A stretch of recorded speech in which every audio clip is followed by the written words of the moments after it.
రండి, మీ చెల్లెల్ని తీసుకెళ్ళండి. కానీ సీమలో ఒకసారి మాటిస్తే ప్రాణం ఇచ్చినట్టే.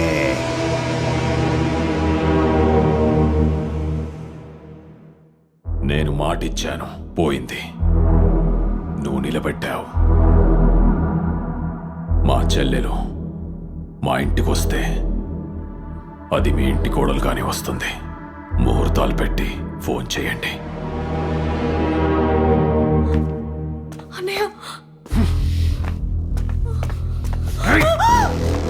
అన్నయ్య, పిచ్చా నీకేమైనా?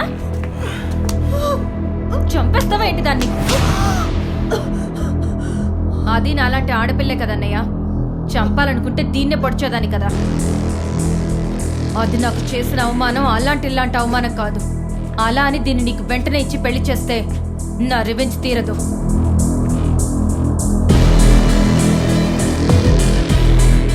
ఇది నేను ఉమ్మితే బొచ్చు పట్టాలా, మన బాత్రూములు కడగాల, నా కాళ్ళు పట్టాలా, నా కాళ్ళ కింద నలిగి నలిగి నలిగి అరిగిపోవాలా. అప్పుడు నువ్వు పెళ్లి చేసుకోవాలా. దుర్గా, కనక దుర్గా. రాయ్ లోపలేంట్రా తిండి.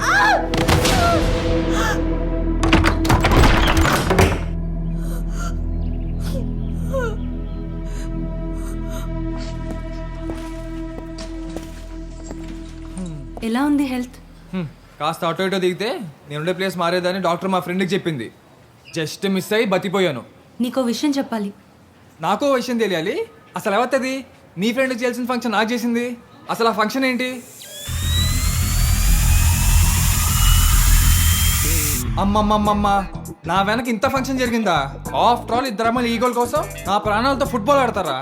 ఒక్కతేమో ప్రేమ పేరుతో వాళ్ళ అన్నతో చంపాలనుకుంది, ఇంకోతేమో డైరెక్ట్గా పొడిచేసింది. అయినా ప్రేమించిన వాడితో రొమాన్స్ చేద్దాం, షాపింగ్ చేద్దాం, కార్డ్ గోకేద్దాం అనుకున్న వాళ్ళని చూసా కానీ ఇలా మర్డర్ ప్లాన్ చేసిన వాళ్ళు ఎక్కడ చూడాల. అమ్మా చాలా థ్యాంక్స్ అమ్మా. ఇవేవి తెలియకుండానే పోతానేమోనని చాలా భయపడ్డా. Anyhow I'm very happy. Happy కాదు, నువ్వు ఒక హెల్ప్ చేయాలి. హెల్పా? ఆ మాట ఏంటనే భయం వస్తుంది. సారీ అండి. తను చాలా ప్రాబ్లంలో ఉంది. అవునా? అయితే తను అక్కడే ఉండమని చెప్పండి, అదే నాకు సేఫ్. మీరు కాస్త పక్క చేరితే నాకు అక్కడ వేరే ఫంక్షన్ ఉంది. డాక్టర్ గారు. ఏంటయ్యా ఎక్కడికి బయలుదేరావు? నీకు 1 వీక్ బెడ్ రెస్ట్ అవసరం తెలుసా? బెడ్ మా ఇంట్లో కూడా ఉంది డాక్టర్. మిగతా రెస్ట్ అక్కడ తీసుకుంటాలేండి. మరి ట్రీట్మెంట్? ఆ బ్యాలెన్స్ ట్రీట్మెంట్ అమ్మాయికి ఇచ్చేయండి. అసలు మీ ఫంక్షన్ అర్థం కావట్లా. ఇది పట్టుకోండి. వన్ సైడ్గా రియాక్షన్ లా ఉంటే అదే పోర్చెస్ అయితే బతుకు పర్యాలు గ్రౌండ్ ఫంక్షనే.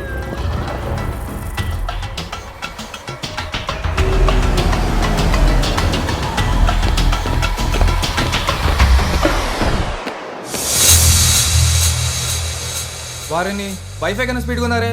మేడం మీరు కాస్త జీప్ మార్చి కొత్త వెహికల్స్ కొనండి, లేదంటే ఫంక్షన్ చాలా తేడా కొట్టేస్తున్నాయి. హలో, ముందు నేను చెప్పేది నువ్వు విను. అక్కర్లేదు మేడం, డాక్టర్ నన్ను 1 వీక్ ఫుల్గా బెడ్ రెస్ట్ తీసుకోమన్నారు. బెడ్ అరేంజ్ చేయండి. విజిటర్స్ మాత్రం నాట్ అలౌడ్ ప్లీజ్.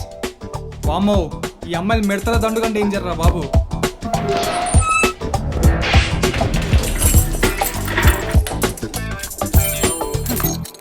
నీ అంతటి నువ్వే దొరికిపోయావురా. అసలు నీ బాధ ఏంటి? శ్రీలక్ష్మి నిన్ను నిజంగా ప్రేమిస్తుంది. నాకు చెప్పలేదు.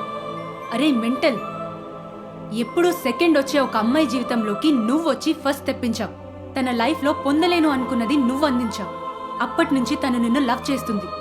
ఆహా, మరి నాకెప్పుడు చెప్పలేదే? ఎలా చెప్పాలరా నీకు? తనకు ఇష్టం లేని పెళ్లి ఫిక్స్ చేస్తున్నప్పుడు నువ్వంటే ఇష్టం ఉండబట్టే కదా వచ్చి సేవ్ చేయమని నిన్ను పిలిచింది. నీ మీద ప్రేమ లేకుండానే నీతో ట్రావెల్ చేసిందా? ఆహా, నాకు నమ్మకం లేదు. ప్లీజ్ నన్ను నమ్ము. తను నిన్ను లవ్ చేస్తుంది. తనిప్పుడు చాలా ప్రాబ్లంలో ఉంది. నిజమే. 1 వీక్ బెడ్ రెస్ట్ తీసుకోవాలి. బాయ్. అంతేనా? అంతే. అక్కా, మొన్న మధ్య 6 ఇయర్స్ పాపని 25 ఇయర్స్ కుర్రాడు రేప్ చేశాడు కదా, వాడు దొరికాడా? దొరికాడు చెల్లి. ఎక్కడా? ఇప్పుడే 1 వీక్ రెస్ట్ కావాలని సెల్లోకి వచ్చాడు. హలో హలో మేడం, ఫంక్షన్ మొత్తం అర్థమైంది. నో అంటే హ్యాంగింగేగా? ఎస్. సరే మేడం, మీరు పెట్టిన కండిషన్ ఒప్పుకుంటున్నాను. But 1 condition. ఒక్కసారి ప్రేమ అనుకుని నా ప్రాణాలు రిస్క్ చేశాను. ఇప్పుడు తను ప్రేమ అంటుంది, ప్రాబ్లంలో ఉన్నా అంటుంది. తను నిజంగా లవ్ చేస్తే రేపు మార్నింగ్ 10 o'clock వినాయకుడి గుడి దగ్గరకు వచ్చి నాకు ఐ లవ్ యూ చెప్పమని చెప్పండి. ఆ తర్వాత ఈ ప్రపంచంలో నన్ను తను ఎవడు వేరు చేయలేడు.